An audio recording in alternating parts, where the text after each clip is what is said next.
Hey, what's going on, everybody? It's episode 117 of the Audible Farm podcast, and this episode is brought to you by Couchtown Coffee. Couchtown Coffee is roasted right here in Iowa. They will ship beans to your house. That's my favorite part about it. I don't have to leave the house to get coffee anymore, and it's competitively priced. You can go online and check it out yourself. Go to couchtowncoffee.com. You will find some of the freshest roasted coffee you will ever try in your entire life there. And one of the coolest things about Couchtown Coffee is not just the fact they fresh roast it and not just the fact that they ship it to your house, but also you can save 20%. How do you do that? Just enter the code word Audible Farm. Because you're listening to this podcast and Couchtown Coffee loves local live music just as much as we do, they are giving you the opportunity to save 20% this week. So go to couchtowncoffee.com, find a coffee you like, and enter that code word Audible Farm. It's a good gift for the holidays.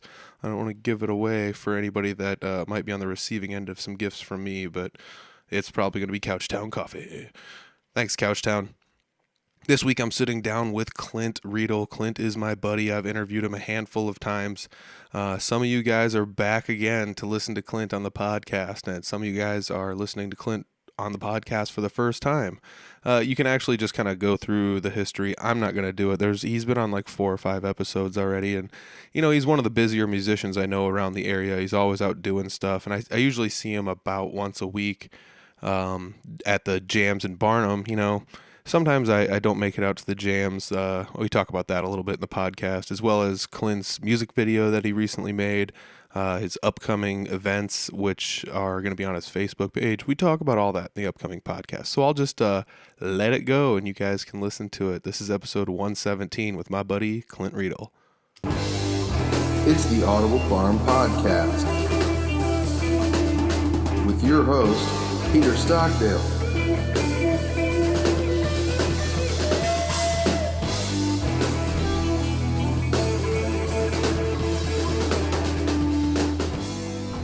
All right, so today I'm sitting down with Clint Riedel once again. Hey, buddy. For everybody watching, we're in a slightly dimly lit room, but it'll work out for now because that's just the video and the audio is free everywhere anyways. So, Clint, you're like the only person I've interacted with for the most part in the last like month. There's like a very tiny handful of people that I've even like seen, and it's one of those things where COVID's kind of smushing everything down and making it tough for everybody, like musicians and anybody, to just go out and do what they want to do, which is play music. And you're one of the musicians I know that is still trying to play as much as possible because my only job. It's your only job. So I figured it'd be fun to get your general thought process on this, as far as like, how has all this affected you? Are you still finding gigs, and so forth? Because I know since the last time we talked to you, like behind the scenes, quote unquote, you've been busy a little bit. Like we made a music video. Sure, yeah. It's on the Audible Farm YouTube channel and Clint's Facebook page. Yeah, it's totally just forced everyone to get creative. Like those live streams only go so far, because exposure doesn't put food in your belly. So Not really, no. So it's like, okay, what do we do? But yeah, it's sticking around a little bit. Like tomorrow's my birthday and I got a gig. They called up today and said, hey, we aren't shut down. So I do applaud those small businesses because I know they're taking the hit, but to still give us a spot to stand and play is pretty freaking awesome. Yeah, I mean, I know businesses that are, they were abiding by all the regulations or mandates or whatever came down the pipeline. So there's like, 12 people in a place that seats 50. They're making no money after they pay me. Yeah, but they're still there doing it, which is pretty awesome. And it's one of those things. I played some shows this year. We played like a couple private shows and a couple of closed shows where it was just us doing live streaming, and I've tried a little bit of everything, but it's like you said, the live streams are tough. They don't always yield dollars or anything. I'm glad people like them. Yeah, I mean, half the experience is being there and getting loose with your buddies and seeing the energy or feeling it at least, and that's really hard to come across when you're checking out your phone. Like, that was a kick-ass show. Yeah, exactly. Yeah, they weren't there. They won't know. I mean, we talked about this another time about You know how like live music, you almost kind of have to be there. You know, Yep. I mean, you do feel some of it watching it on video and things like that, but you're lacking a little bit of Sure, something yeah. there. You know, Or like even the just, energy. the 2 hour drive it took to get down there. You remember something funny on the way and shit like that. Like, it all adds up to the experience, and it's just not the same. Yeah, I mean, it's not the same for the crowd or the musician in For any real. aspect, you know. And I mean, there's places that are still playing shows. I mean, they have, like we said, there's a lot of places that have quit, which is understandable. But there's also places that are still trying to limp along with this Hmm. and follow all the regulations, which makes it pretty difficult. But you found yourself, you know, a couple places here and there that were like slightly new to play in based on all this stuff, because you know it's one of those things where Yeah, you're taking every opportunity you can. Like, I played an open mic in Iowa City. Jasmine Nutt reached out to me, and she's got a great voice. And she's just like, "Hey, I've heard your music. Would you come to Iowa City?" I was like, "Sure." I'm like, it doesn't pay, but maybe it leads to something. And sure enough, like, I played last weekend there because of the performance at the open mic, and then I got a place to crash because the sound guy Lucas is real cool. He's like, "Yeah, man, come on over. You don't got to sleep in your car tonight." I'm like, "All right." that's awesome. Yeah, and they after I got done playing, they're like, "You doing anything next weekend?" And I said, "No." And they said, "Come on back." So, yeah, like, take every opportunity to try and get yourself out there. The exposure is nice, but once again, cigarettes don't buy themselves. Yeah, I mean that was something we talked about though too in some of our podcasts, and it's been, if you listen to the podcast, you find there's multiple ways bands or musicians or singer songwriters kind of attack going out there and playing shows and making their money and things like that, and you find a lot of the bottom up kind of original bands that are trying to make it end up playing in these places where it's like the pay might not be, you know, it's not bad. I mean, honestly, like I would take the pay, but at some of these places, but still, it's not like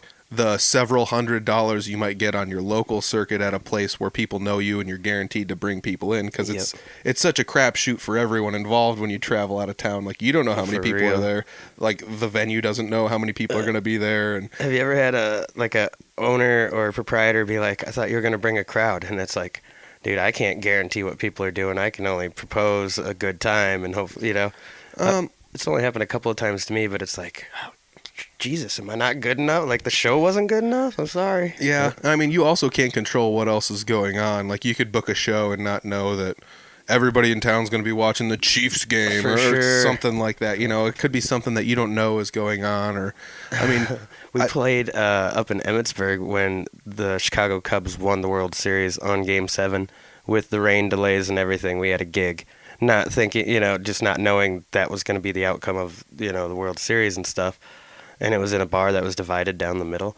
So we were playing music over here, and everyone's watching the game over there. Yeah. There was nobody. There was nobody. yeah, and I mean that does happen too. Those kind of shows where you gotta take your chances and do stuff like that though too. Even though like you said, you don't know how many games they're gonna play in the World Series. We'll book a show here, and then you're like, I didn't even know the World Series was the week before. And then now they're going extra games, and oh crap, now it's on the night where we're playing. You don't know, but it's not like you're gonna be like, I can't play. You know, Yeah, you for still real. gotta go play. Yep. You know, so. But that's kind of cool that like you've gotten a little bit of the taste of everything from, you started out as one of those upstart people taking, whatever somebody would pay you, until you realize that, oh, you actually can draw a crowd and people do like your craft, and you've written a lot of songs and you've got a large catalog and can take up, a lot of time with your music.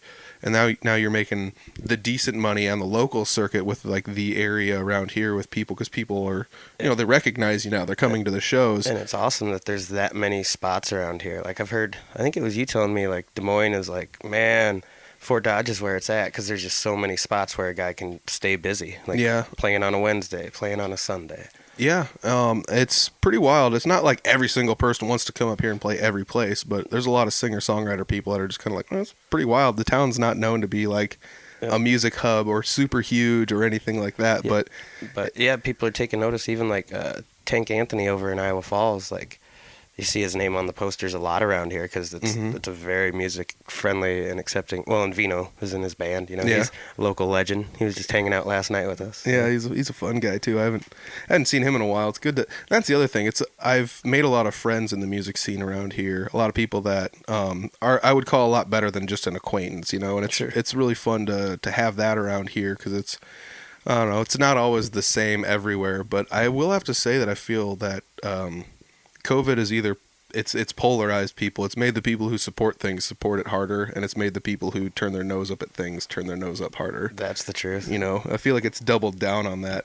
That's one of those things where, like you said, if you're going to take that chance and you're almost like going back to your roots where you're like, I'm going outside of my element here to go to a place where I don't know who's going to be there, what they want to hear, what the building's like. I don't know anything. I have an undisclosed payout at the moment. Yeah. And we're going to go there just based on the fact that, like, you don't have anything better going on that day. And why not? Because whatever. So you go down there and now it turned into something that, you know, was a paying gig, and now you got invited back. Yeah, because even in this like shutdown, I was like, I don't care. I'm just gonna stay a musician. I might be a starving one, but like, yeah, if I would have gotten a job, I wouldn't have been able to just, you know, it was a Monday in Iowa City. Like, sure, I'll go drive 3 hours for no reason. Let's go. Yeah. You know, if I had a real job to wake up and get to, you know, it's like that's not a possibility. Yeah, that would have been a very long night, you know. I mean, I got to leave right after work. I have to have everything packed up, you know, already, so I just leave work and go. And then you get there and it's like I just have to like load in and play. Like there's no time to eat anything or hang out, you know. And as soon as you're done, you gotta leave. And yeah, like I brought Jesse with me the second week around, and he's had to take a day off work, and I'm like, man, that sucks, but I don't even think on that level, you know. And it's just I luckily conditioned myself to just be a dirty folk musician. That is also like the weird benefit, I guess, you would have for only having this be your only source of income is the fact that you do have the availability to just be like, yeah, I'll play a Tuesday 5 o'clock show. For real, yeah. You know? Yeah, we're going to be over at the Jam here after this. Yeah, and that's one of those things, the jams, it's like an accordion because it started getting like really big. Some, you know, a lot of people started coming to the jams here, and it's not always like that. And then there was the recent, you know, COVID mandates that kind of squished everything back down, and you went a couple weeks not having them. And like I said, I stayed at home for almost a month. You know, I was at home for over 2 weeks, and it was, you know, it's starting to shut everything down a little bit, but there's still people there. There's almost more musicians than people in the bar. But that's it's strange who you meet. Yeah. My heart goes out to Tracy Ernst's family. He came out to the Jam a couple weeks ago and played with his grandson, and that was awesome to watch. And like, without that Tuesday, I never would have got to experience that or really truly meet Tracy because, you know, we're all musicians. We're all playing at the same time in different places. So, yeah, you know, you don't cross paths much that you got to utilize your Wednesdays. And yeah. And I mean, I'm kind of late to the music scene here anyways. Like it's only like I've only played music publicly, I would say, for like 3-ish years, you know. So he laid down a lot of groundwork for a lot of people around the area to, you know, I want to say he like set the bar, but you know, Sure. he at least set a bar, a standard for people sure. to try to reach for, you know, and Definitely played a lot of music at a lot of places. A lot of people know him. Like, almost every musician around here has a story about him, it seems like. Yeah, that picture I saw Nick Earhart put up of them on the stage during his benefit, I was like, Jesus, that's a lot of fucking musicians. Yeah, yeah, You know? I can't remember. It's awesome. Yeah, 20, 30, 40 people there. I can't remember. And that was all for a benefit that they threw for him. Oh, it yeah. wasn't. I was at the benefit. I had a shot of turkey with I don't remember who, but yeah, and then I had to skedaddle before the picture was taken. But I remember I got to open for Highway 7 at, they call it Bucksville, over by Manson, I think, and never got to meet those cats before. And then it ended up raining, so like their set was cut short, and then we all just hunkered under a canopy and jammed. It was awesome. That was a great that's cool. night. Yeah. Yeah, and I mean, that's one of the things, even doing a podcast and talking to musicians. I mean, I've duplicated people. You're obviously one of the most duplicated guests, but you're also one of the more busy people, you know, I know as far as music-wise around my area. But I do enough dumb shit, you get good stories. But, you know, and it's unfortunate. I only met Tracy, you know, really met him and talked to him once, and it wasn't enough. It wasn't Yep. enough interaction with him to be like I was really good buddies with him. So it's sad that he's gone, and I didn't get to experience as much of his music and live performances and his personality as much as everyone else did. So kind of Another motivating, like get out and do everything you can while you can, and that's the secret to happiness. Yeah, absolutely. And as far as I know, he was a really easygoing guy in that aspect, and that kind of thing. So it is pretty sad to have somebody be lost to that. And it's pretty crazy to see on social media the outpouring from not only musicians but other people in the community around here, saying it's a sad deal that he's gone and posting memories of him. And Well, for sure. That's all you want to at the end, I assume, is just like, hope I was good enough to be, looked kindly upon, and he definitely was. Yeah, exactly. I had been spending a lot of time while I'm at home going through old guitar forums and reading what people are posting and stuff. And your legacy as a musician is not going to be, oh, Clint's got 19 guitars. You remember that one guitar? Remember that big electric stack? Clint had, he doesn't have any of this stuff, but No, God, no. it's not based on like how much cool stuff you have. It's that legacy you leave behind, and that's the thing you got to carve for yourself. Because I doubt that anybody's going to be like, Tracy Ernst had the coolest Stratocaster, or something. Like nobody's going to say that. Everyone's saying how cool of a person he was, Exactly, and that's what you want. Yeah, and some of that comes down to just grinding your teeth and going out there and playing the music too, to a place with 100 people in it, to a place with 15 people in it. Just go out there and do that, because maybe there might be people here where the only live music they see is Clint Riedel in a building with 15 people, and they didn't expect to see it, and they don't go out and search out live music, but they were just like, oh, I was there on a random day and Clint played, and that that could be one of those things. That's actually happened a lot in the world. Like, just be walking around and someone will mention like, hey, Barnum, Iowa, do you run a jam there? And it's just because there's been enough people passing through the doors on a Tuesday, not expecting the quality of music that's coming out of this place. Like, Scotty Rockstar showed up and sang his dick off, man. It was awesome. And then you'll get Jeremy Ober up there, and he's just shredding. And it's like, this is Barnum on a Tuesday? Mm-hmm. It just blows everyone away, to at least where it's memorable, Yeah. That, even on the slower nights, like, like I said, you had closed down the jams for a week or two and then opened them back up, and I decided to show up, and I came, I'm all masked up and everything, and I'm hanging out playing music and whatnot. There wasn't too many people there, but there was, there's enough where we could all still make plenty of music and fill the time up, and that's another one of those things where it's like, it doesn't take a billion people to make music all night long, and it doesn't, like, not every song has to be a banger, and we don't always have to do the Chinese fire drill. I don't know if I should say that anymore. We don't all have to swap out instruments. Sure. I'm not even going to edit that. Sorry, everybody. But we don't all have to swap out instruments all the time. We don't have to get a new guitarist every 3 songs to keep it fresh and stuff. It's still enjoyable, and the small handful of people that were there eating food, we seemed to enjoy what we were doing, and the couple people at the bar there enjoyed it too. And it's pretty nice when people who you don't think they're paying attention, when you're done, turn around, they're just like,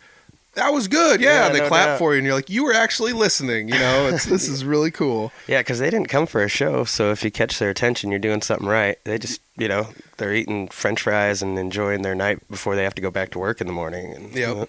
Yeah. That you explained me at the junkyard. Just exactly. Sitting there eating French fries. Oh, you're a sucker for them fries, Peter. Oh, Stockdale. man. I don't know why. I love it. It's that's that bar food kind of thing. I dig it. The one thing Ashton can do right in life. That's it. You can't go through a Clint Riedel podcast without him slamming Ashton. No. Oh, and Brad Hofing wears women's underwear. Oh my gosh, there we go. Okay, we have to throw out all the fake stuff here. Fake news. Oh, his mom hates that. I can imagine. That's I don't know. Brad's one of those fun guys too, though. He hides behind the scenes. If anybody's seen the recent music video that I had helped you make, that was one of those things when it was kind of slow. It was a Sunday, I believe, and you were just like, I'm bored. I'm going to play my guitar downtown in Fort Dodge. Come videotape me. And I was like, let's make a music video, And so I swing down there and grabbed a bite to eat, and we made a music video out in the elements of Fort Dodge on one of the few last nice days. Oh man, do you remember in the bus station? Oh yeah. Like 2 park benches were like strategically Oh put my together. God. I was Oh my I was God. so impressed with the engineering, like the homeless engineering. Like Oh my gosh. it left a gap just big enough for someone to treat it as a latrine.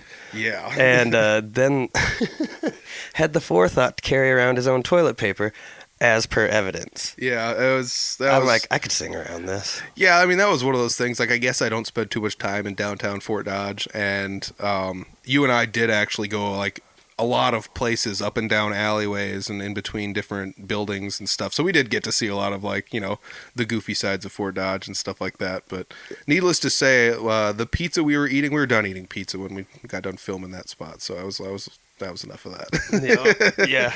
But that, you know, and that's one of those funny things. Like, I think about, even if that, you know, that story is a little crass, it's still like, look at it. I never would have had this story had it not been for, you know, music making a big music video with Clint. Yep. You know, and yeah, I really think it's kind of fun, the whole music video making thing. I'm not like a pro or anything, and No, it's just easy. Like I didn't realize, like, well, the quality. I have a track phone, so I had no idea the quality of technology nowadays. Oh, Like those iPhones you use to shoot that is just like Hollywood didn't stand a chance in the 80s, you know. Yeah. I mean, there's people that'll put filters on it to make it look old. They're so new school looking, you know. That's just any iPhone now that you buy. They come with such insane cameras that you can actually shoot your own music videos. Oh, that's awesome. And I don't know, it's I've tried something a little different with each music video. I goofed around with filters on this last one and slow-mo stuff, and I do have to say that, you know, one of the things that makes the music videos good is the fact that the music's good, you know, and it's, a huge shout out to you for playing and writing the music, you know, and a tip of the cap to Brad and Jeremy Ober plucking along on a couple of those tunes. And the recent one, While the World Dies, Jeremy plays the leads on that one. Yep. Does not, you know, he's not credited on it, I guess, but it's totally Jeremy Ober, you know, busting some leads on that. So I love Little Barnum, Iowa. Like ever since Jeremy moved to town, it's like a mecca. You know, you're 16 miles away. Jeremy's in town, so he's ending the night here. Fort Dodge is only 9 miles out. Brad's 9 miles out. It's like we can all meet in the, you know, the center, the hub of, you know, the wheel. Yeah, and get together and jam some stuff out, or even just, you know, talking out gigs. Like gave Jeremy the email address to, you know, 2 new spots, and he tells me about a place he just got hired at, and it's like, cool, you know, just sitting around brainstorming, trying to keep each other alive.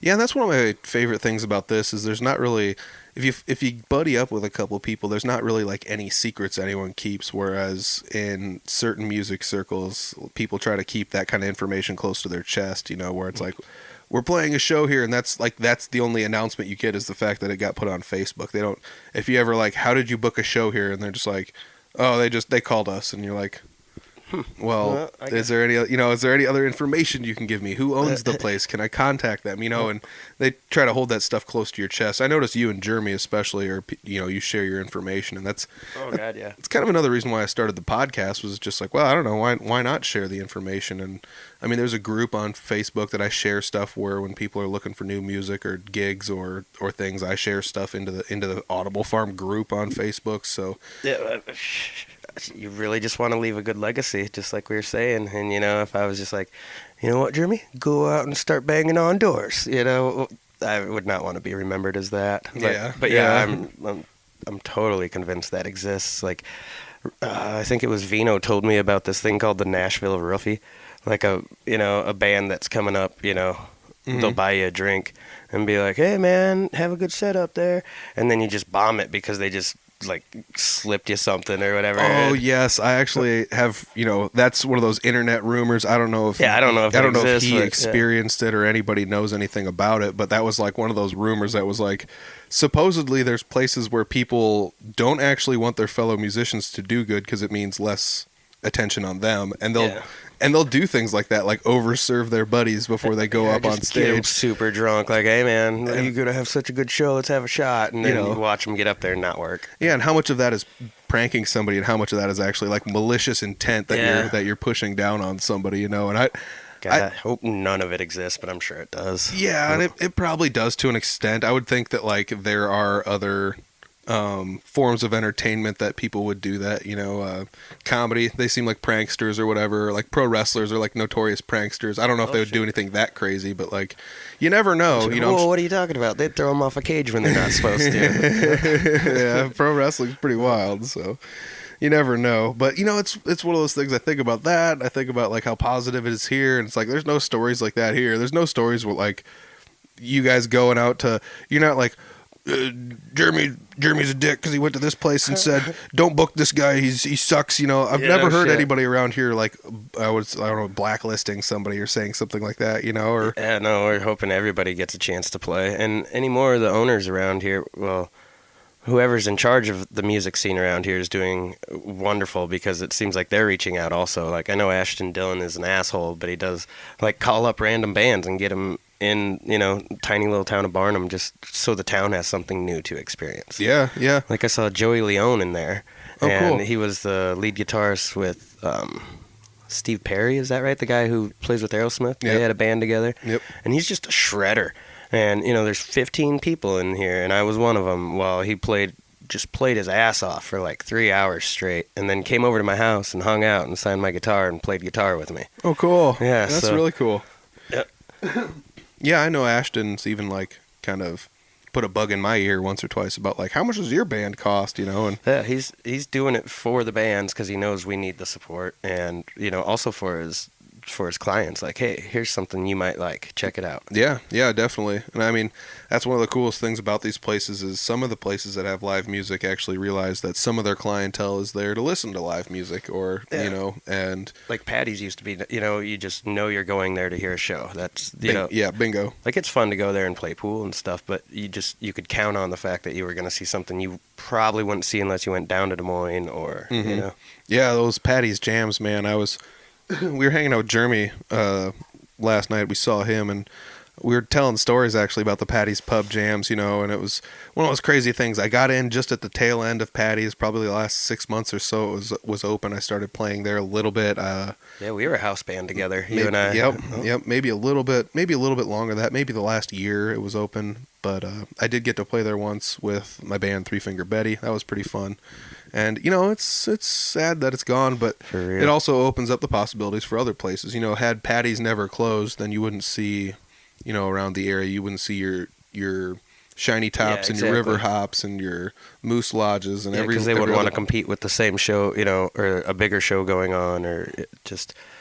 And the businesses are pretty good about that too. Like, okay, you get Wednesdays because it's sneakers flip night, and like we always do our Thursdays, at Shiny Top, and then it's no one's trying to step on anyone's toes around here. It's pretty awesome. Yeah, and I mean, there's just enough. Like, you could even probably squeeze a couple more venues in here and still not have people step on each other's toes.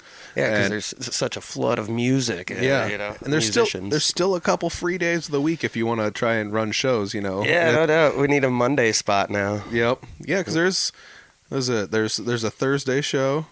Friday, Saturday, of course, everywhere that wants to do something fun, and then, well, that's usually the time we travel out of town. It seems like my local shows are more weekday, which is fine by me and awesome, and I'll take them any day of the week. But this Saturday I'm going back to Iowa City, and then who knows next weekend. That's awesome. It's really cool that you're going back to Iowa City. That could turn into something where you're not actually playing in Iowa City. You could be playing in some of the small towns around Iowa City. Definitely. Call it a tour, Thursday, Friday, Saturday down in the area. Yeah, I mean... Can't wait for warmer weather. I guess I don't know if any of these towns, around there... I'm sure every town's got a bar, but you don't know if somebody from, Lisbon, or I think that's where Vinny's from, but you don't know if somebody from Lisbon area is I got a bar in this tiny town and we want to have you come play for my buddy used to play at North Liberty, all those little spots. It could be done, but as you know, I'm horrible with technology, so lining that stuff up, I suck. Yeah, all you need is a calendar. You need a paper calendar. Say I got it over here somewhere. Yeah, paper calendar. That's the way to do it, though. I also think that looking at stuff on paper is a little bit easier to measure it all out. It's nice to put paper to pen and be like, this is here on this day. And because I don't look at any of my reminders. It's like something will pop up on my phone, and I'm sure I wanted reminded for a reason.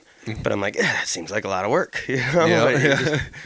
Yeah, something dings on your phone. You're like, well, I don't know what this is for. You get out the piece of paper, like the booklet, and you're thumbing through your black book, like, oh, I got to show it, later today. Of course, yeah, I wrote it down. I'm there, Oh, totally. Yeah, it was a birthday present like last year, but paper calendar goes a long ways. Like now I know what I'm doing this month, and it ain't very much right now.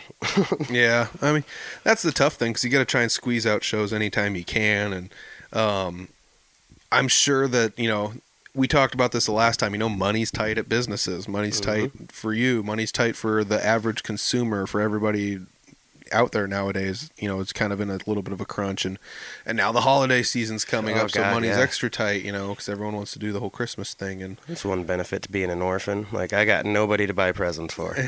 Like Goody, but good. She doesn't care. I don't even know where Goody's at. Yeah, that was another thing, like having a video here at your place. I'm not sure if your cat was like all over the video before we started. Now it's gone, but that's camera shy. Okay, now I know how to get her to shut up. Awesome.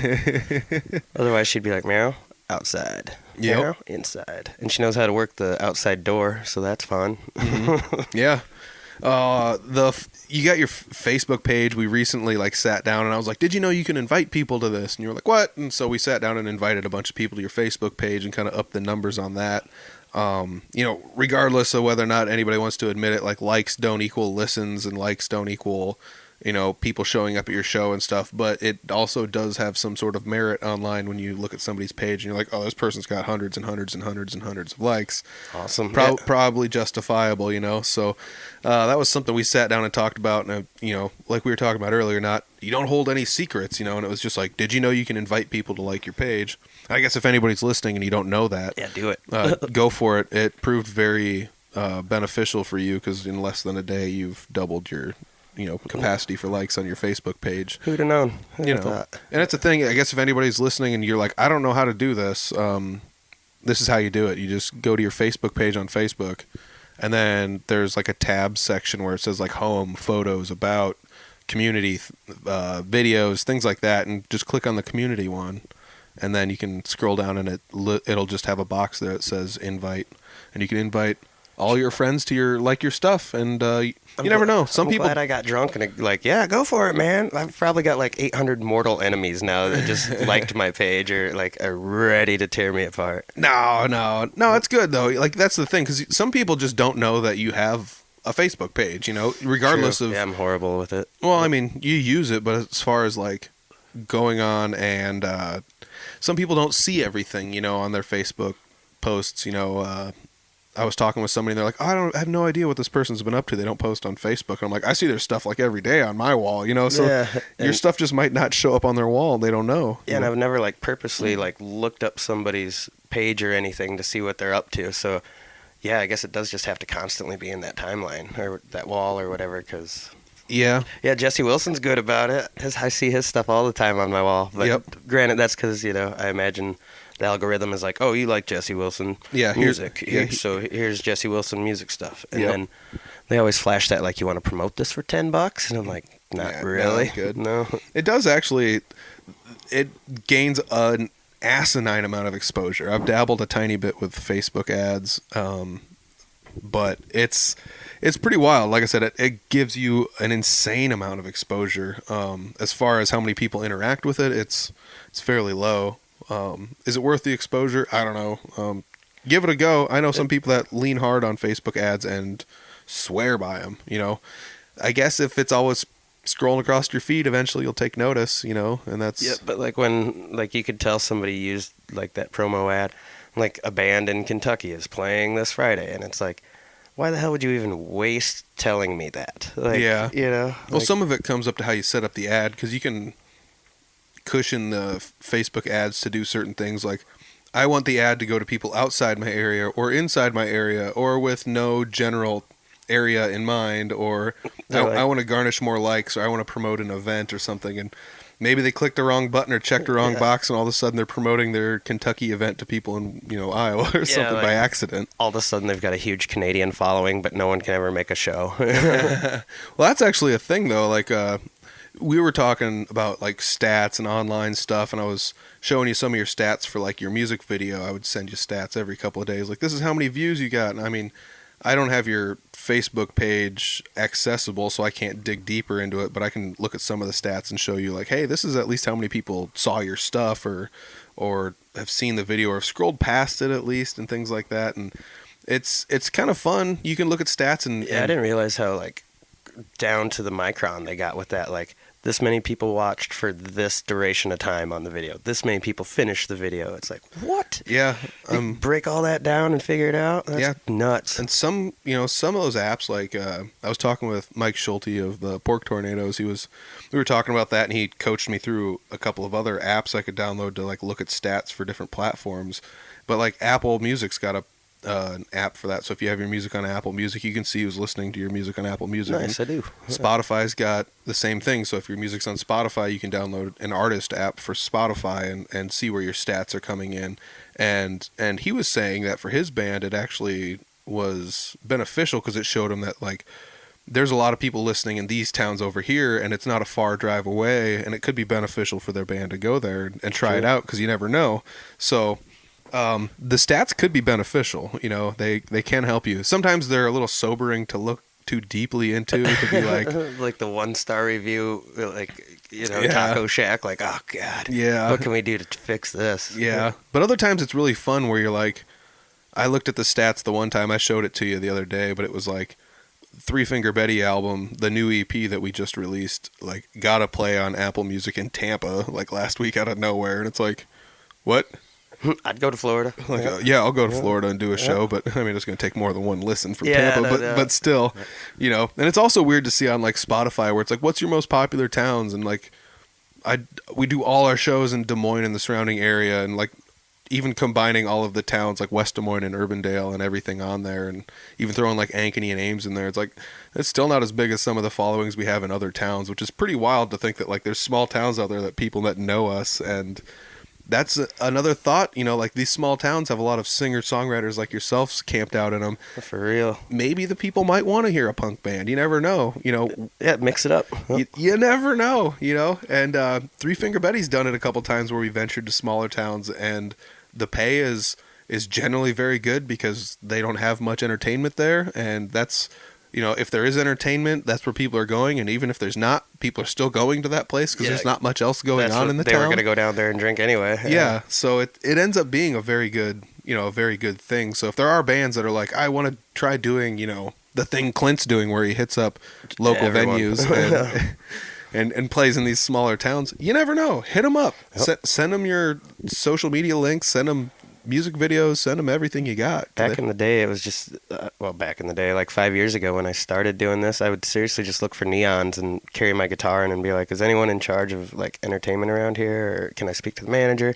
That was always the easiest way because you're right there and you're like, you can't place the phone call and be like, I hope they get back to me. It's like, oh yeah, would you like to reject me to my face right now, or are we booking a gig? Because that actually does. It's not like you're putting the heat on them, but you kind of are. And it's also like, if, like I said, if you send them, here's my Spotify links and here's a couple cell phone videos on YouTube, like it only does so much justice. But if you're there in front of them, you're like, oh, this is actually pretty darn good, Yeah, for real. They can actually feel that. It just like watching a live stream, like you can feel it and be like, this guy, he might sell us some beer, you know? Yeah. Plus, you could email your links out to everyone all day long. How do you know who's clicking on them? Yeah. I mean, there are ways to track link clicks and all this other stuff, which is pretty cool. I mean, I've done a little bit of that back in the day. I'm horrible with my email. Like I'll check it every 4 months and then so Facebook is the way to get a hold of Clint. Texting works. Yep, Facebook and texting. So or just come down to the jam, hang out. Yeah. And that's another, I met a lot of people at jams that I actually haven't seen too much anywhere else, which is one of the other fun things where you're like, oh, these people aren't in bands, so I don't ever get the chance to see them, but they just showed up at this thing and here they are. And it's, I've talked about it ad nauseum on this podcast. Not on this episode, maybe, but like the scene up here is just so much fun to hang out in. And I think it's one of the reasons I don't clown around too much in the other scenes.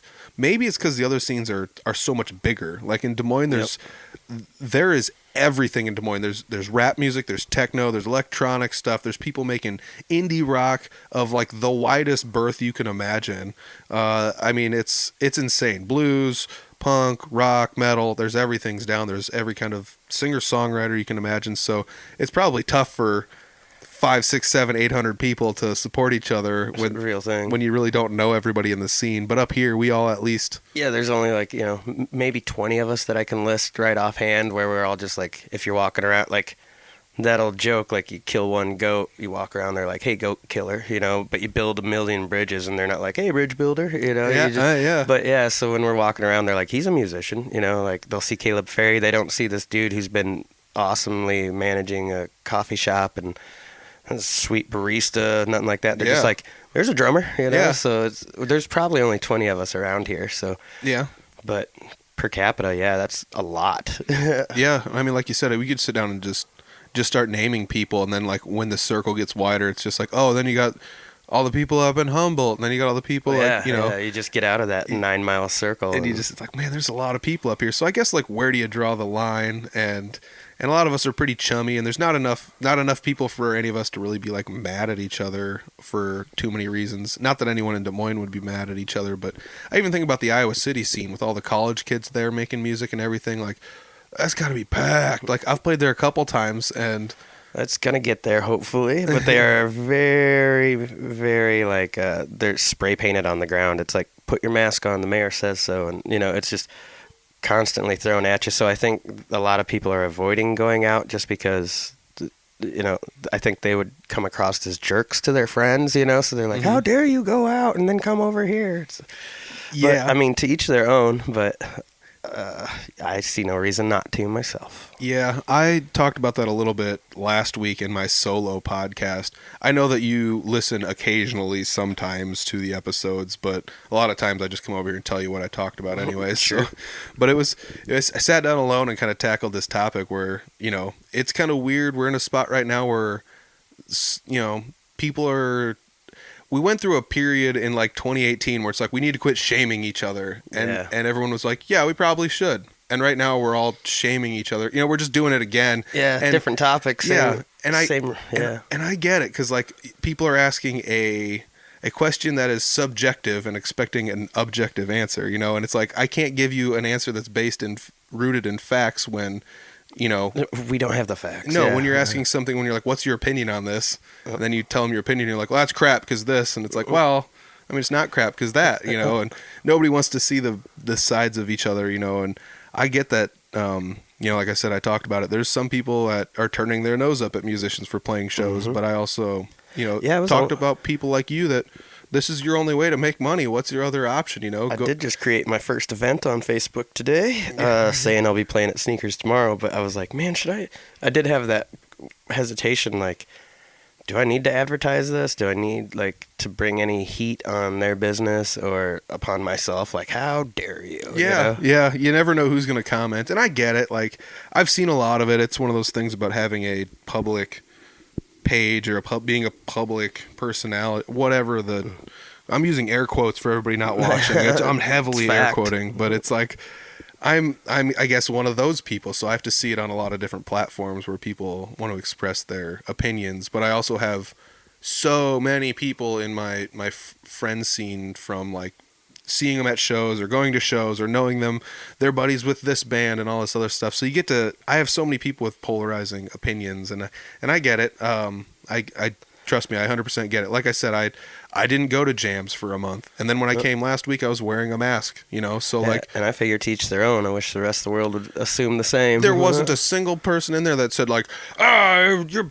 Why are you wearing a mask, sonny boy? Yeah, and nobody cared, and it's one of those things where like other people wore masks too. Nobody hounded anybody, and I get it. There's all these weird regulations like you have to have a mask unless you're sitting, and then you don't, but if you stand, you have to put it on, or if you take 2 bites of food, then you can leave it off. But if you're only taking one, you got to take a bite through the mask. And like I don't know what it is, but it's like so confusing, and at the same time, but fatigue is setting in. But it's also nice knowing that you can go to a real place with real people, and they don't act like they do on the internet. Unfortunately, the internet's like, people act so, emboldened on the internet, and it's an unfortunate thing, but it's just the way it is. But it's nice to know that when you go out in the real world, everyone isn't that negative. Yeah, exactly. Because I don't know if it's out of fear of like actually being remembered for what you said, or like fear of getting punched in the face because you're not throwing stones from an anonymous desktop, it's like, but yeah, the world's really polite once you get out into it. Like, I took Brad with me down to Iowa City, and his whole family is very concerned about this whole thing. Understandably so. His parents are older and all that jazz. But Well, I mean, yeah, you got older people, you got kids. I get it. I get it. so he's just like, well, I think it'll be safe. And we get down there and he sees like all the regulations in Iowa City. Like, we had masks on the whole time. We go up on a stage. We don't have to get any closer to anyone than we want to. And it's like some of these spots really have that opportunity to stay open, and I just hope they make it through at the end. Yeah.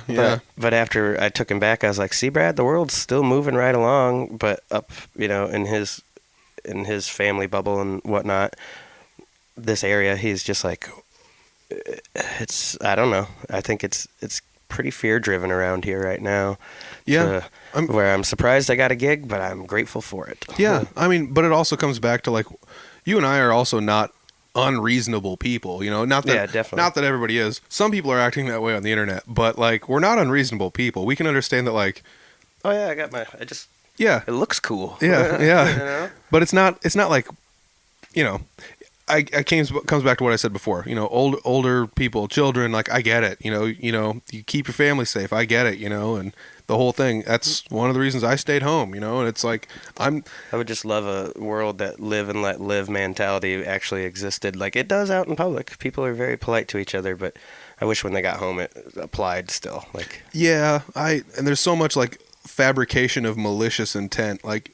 You're trying to kill everyone because you did this, which makes you a Nazi, and then it's like, well, we're trying to kill my occupation. Yeah, it's like, God dang, and all Clint's out here doing is trying to play music. People, no, exactly.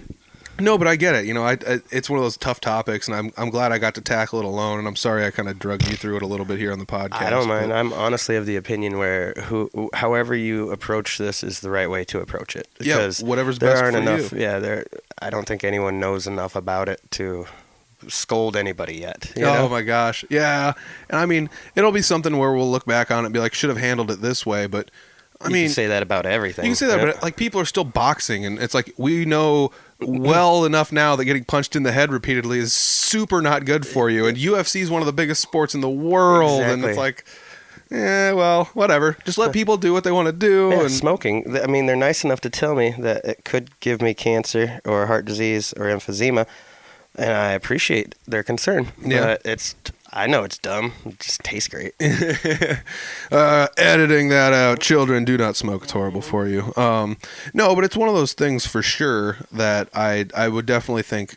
I used to be very judgmental. I've said it a lot, but if people knew me 10 years ago, they might not like me as much as they like me now. And I used to be very judgmental, and I get it now, like being an older and wiser person, where you're like, it doesn't do you any favors, it doesn't do the other person any favors, you're like putting up a wall before you ever even need to, and it's just this big thing that's kind of rough. And that's one of the things I've realized about you and your personality. You're just such a friendly, happy-go-lucky person that, even if somebody disagrees with something maybe like politically that you might like stand on, Oh, it happens all the time. they don't care because they know you're a nice person with Yeah, I'm not gonna hook them to the back of a truck and drag them around for their opinions being wrong.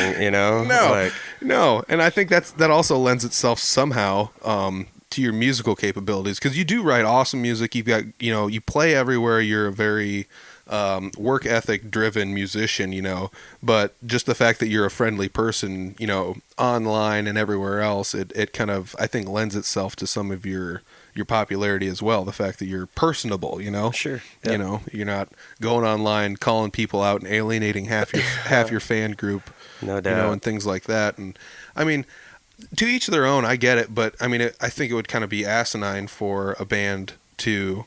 Like, you're not going on your music page saying something like, everybody that voted Trump and blah, blah, or everybody voted Biden, derp, and and Yeah, I've written an anti-Trump song, but, I'm not standing up on a pulpit, like, shoving it down their throat, like, hey, man, you're allowed to feel how you want. I hope you allow me to feel how I want. Bingo, yeah. And I mean... I'm definitely not going to, pee in your coffee. Like, I'm not here to make it any harder on you. Like, no.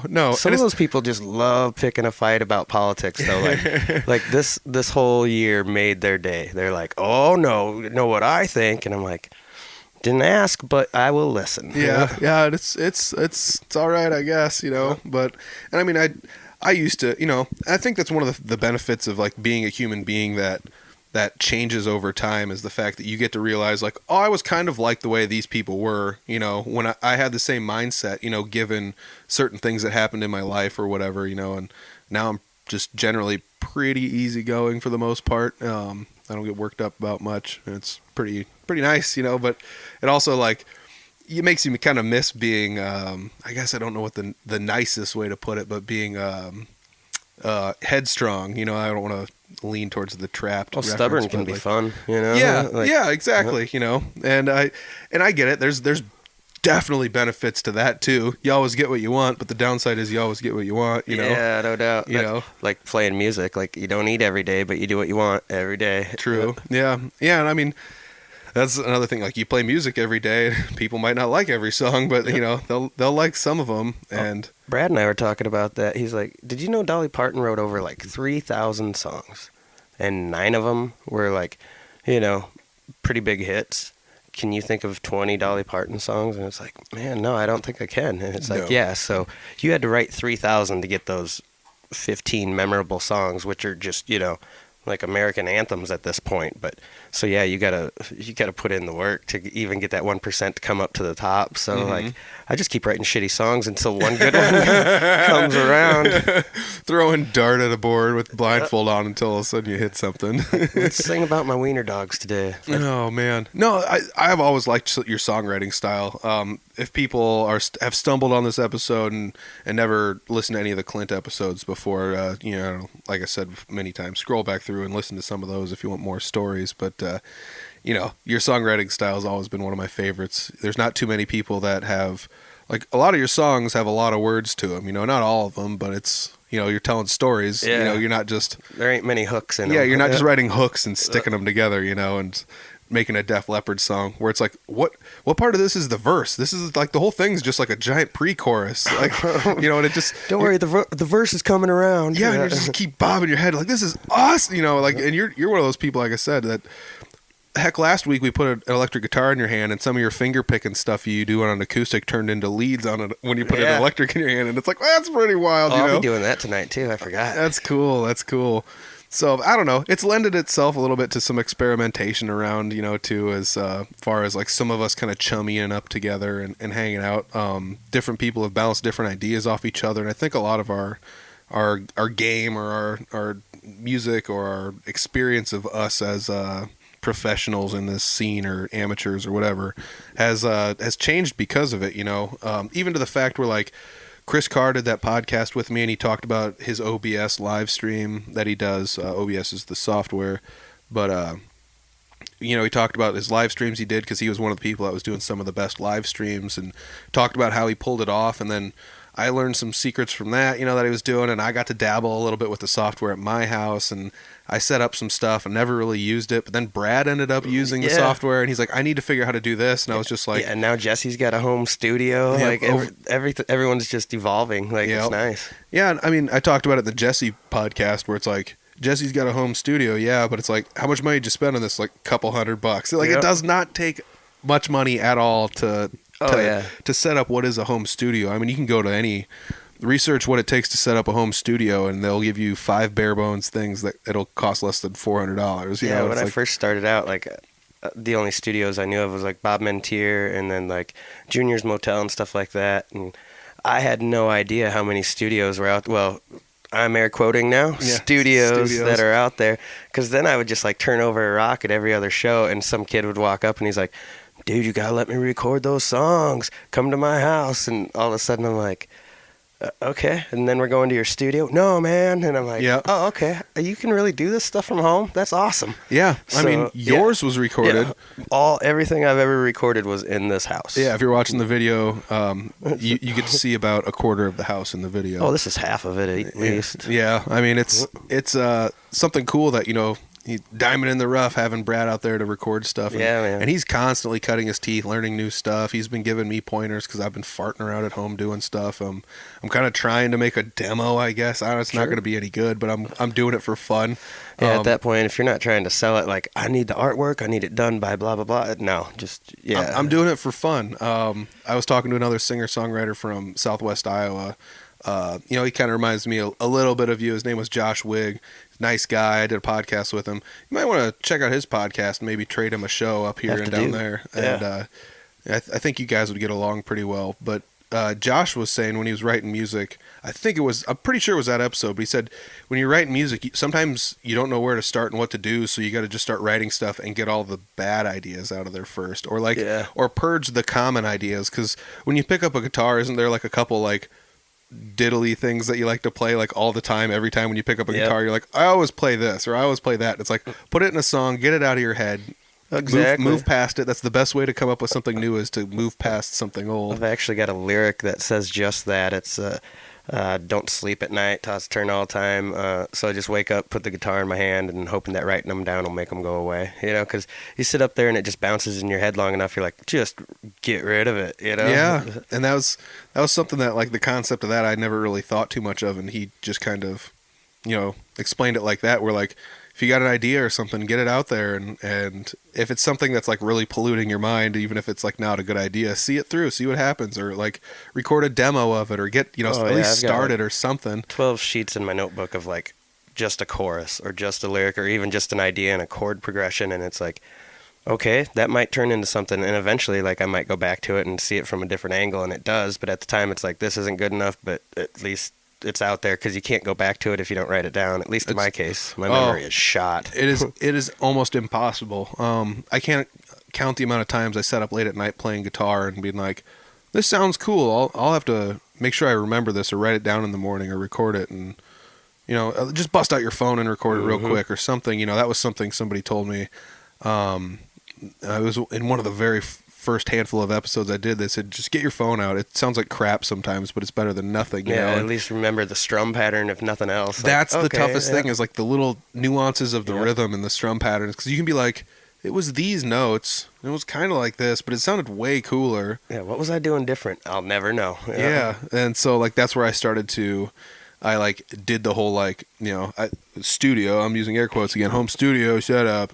When I record episodes at my house, it's just me sitting around my computer. But I was just like, why can't I just plug in my guitar into this interface and record stuff? Which is like literally what it's made for. I just unplug a microphone and plug a guitar in, and then it's like there. Now I just have to like open up a software and record this, and I have it recorded instantly. It's right there for the morning when I can come back and think like, okay, this is going nowhere, but at least you have that option. Yeah, at least I can do that, because like, some nights you sit there and you're like, this riff sounds good, and that riff sounds good, and this riff sounds good, and you're like, these are all in the same key. I can actually string some of these together and sort of make a song. And I mean, I've done that just for fun, just to see like, what are all these independent riffs that never were supposed to go together? What do they sound like together? And some of them sound really cool, so you never know. Exactly.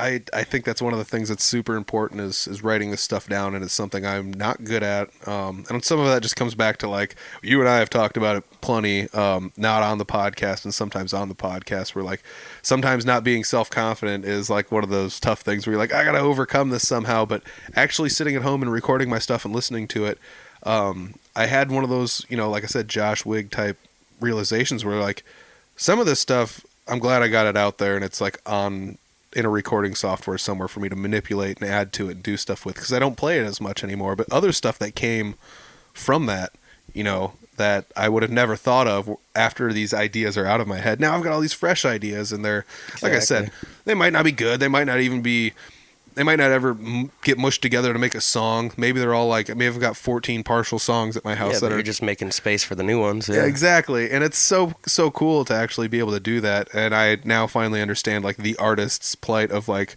here's all my half-finished projects, and it's like, and then I'm gonna start a new project. It's like always starting something new when you don't have all the other stuff finished. I get it now. I totally get it. Holy shit, we're almost at an hour here. But yeah, I think that's one of the fun things. One of the reasons I always try to have you on the podcast. You're a fun guy. You're a nice guy. You play great music. You got great songs and stories in your music. You've got different versions of how everything goes, depending whether or not you're solo or if Brad's with you or if you're with a full band or if we go see you at a jam night. And Yeah, those songs take on different lives depending on who's around. yeah, we saw recently with the live stream that Brad helped you out with, that you played with, Jeremy Over and Trevino was there and Yeah. Brad was there, and you guys all kind of got to get up there a little bit and play on a nice, like, well-polished live stream that Brad had helped set up. And it's really fun to be able to see you playing in different areas, doing all this different stuff. And I don't know. We recently passed the 2-year anniversary of you and I meeting each other. Oh, dude, I saw that picture. Yeah. Like, I had long hair. I'm going for it again. Yeah, I'm doing it. But it's one of those things that made me think, like, it's weird that in 2 years, like, I'm not saying I'm not somebody that doesn't make very many friends, but it's weird that in 2 years, you and I have kind of taken a liking to each other and helped each other out. You've given me a place to play at jam nights, and some nights I'll come over here and play guitar with you, and you're not ever, like, super judgy, like, oh, yeah, fuck that all up. It's if I dink with something and you're just like, ooh, sour, Yeah. it's funny, it's not like I'm being judged here. So I think that's some of the best thing you can do is finding a buddy in your area that's not judgmental and just kind of hamming it up with them a little bit. Like-minded individuals, we all just gravitate towards each other. I think that's why there was like 4 or 5 of us buddies sitting around last night just joking about the same fucking thing because we're all like-minded. Yeah, for the most part, yeah. I mean, vote one for finding a community around you and hanging out with the people, because you never know who you're going to meet. Could end up being one of your really good buddies. Yeah, only thing that kept me sane through this whole virus stuff, like friends, because my cat is a bitch. You have a really nice cat. Yeah, she is. She's I'm wonderful. super surprised we haven't seen your cat. We didn't let her outside, did we? I think so. Oh, okay. She would have opened the door by now. Yeah, though, she if wants definitely to. would have. It's still closed, so. All right. Well, I guess we're really close to an hour, and we got to pack up shop and head to a jam night here at a nice socially distanced environment. You that's betcha. very safe. Big open cavern and have some fun. There's more than enough room at the junkyard. So yeah, Tuesday nights at the junkyard. That's when the jams are. So that kind of gives away the day that we recorded this. But Tuesdays at the junkyard. Clint, you also got a show on Wednesday, which is going to be yesterday, as of the day this episode comes out. And it will be my birthday. Nice. The Facebook page at Clint Riedel Music, we recently beefed it up a little bit with some more likes, and you're going to start go sharing check out stuff those on videos, and thanks to all my friends for making that shit happen. Yeah, and like I'll say it again, like if it wasn't for, it's a 3-person event, like you had to write the music and play it enough to get comfortable with it, and then Brad had to record it, and then I had to do the video, so it took 3 people to make this thing happen. And the fourth wall is just everybody else looking at it and being like, what an idiot. Oh man, fun-loving guy, Clint. It's good to have you around. Appreciate you hanging out with me on this episode again. Cool, man. Let's go make some noise. All right. Oh, there it is. Another episode in the bank. That's my buddy Clint. Check out his Facebook page at Clint Riedel Music. He's got an album out there, actually, too. It's the Scalehouse Sessions. So you can actually Google that and check that out. He's got an album recorded. He's also got some singles and things like that kind of floating around.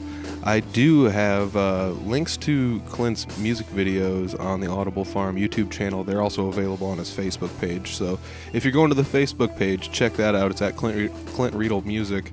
We discussed it a little bit in the podcast, but his page has kind of been blowing up lately. So check it out. Say you were one of the first 1,000 there to like it. So I also know Clint had a birthday not terribly long ago. So happy birthday, buddy. It's another trip around the sun for you, and hopefully many more. All right, that's going to wrap it up for this episode. I don't really have too much else to say. Clint, he's been a guest many times. His links are down below. If this is your first time listening to the podcast, hey, thank you very much. If you're a seasoned veteran, I appreciate that as well.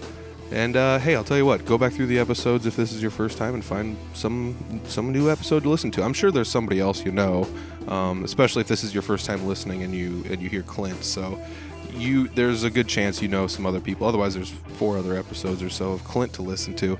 But I gotta say thanks once again to Couchtown Coffee. They've been with me for quite a while, helping me out with all my coffee needs. So check that out in the intro for all the information on that. Go to audiblefarm.com and find all the links to everything, including our Patreon page, which has video versions of the podcast uploaded weekly. And there's also an Audible Farm shop link. Audible Farm shop, you can check it out.